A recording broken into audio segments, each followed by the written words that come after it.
So that period then, when you come out and there's, as you say, for 2 or 3 years, all the doors are open to you. Yeah, and then it snapped shut. What was the snap? The snapshot was failure.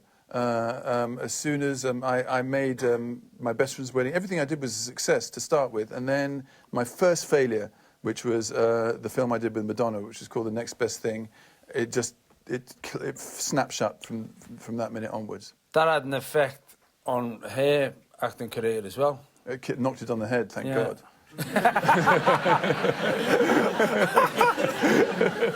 That, you know, and I'm going to say something, not in reference to Madonna as such, but when you are an actor and you are in a situation where you're acting against somebody who's not very good, is the part of you that feels like, oh, I can't be arsed?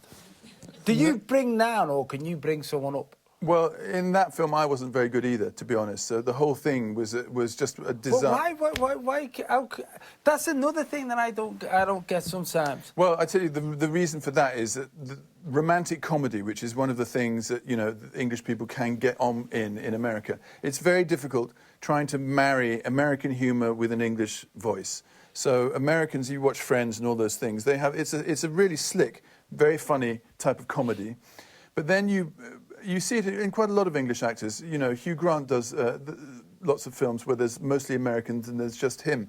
The humour and the rhythm is so different between an English rhythm and an American one. Quite often you get this kind of crash of things just not working. Added to which we had, you know, we had this fantastic old director who was just too old. Poor thing, and he's just fallen asleep. He fell asleep at the wheel. We would be doing scenes, and you know, you wait at the end of a scene for the director to say cut, and you'd be kind of, and you know, that was the last line, and someone said, "Okay, cut," and there would be nothing. Then there would be a from behind the thing, yeah, and he would be asleep. So we just start the scene again, and that, you know, didn't help. Yes. Everything about it went kind of wrong. Because it was only in 1967, with Wolfenden, where homosexuality was actually legalised. Which it's to many people here, and that's it's impossible to imagine. It's mental to try and get your head around.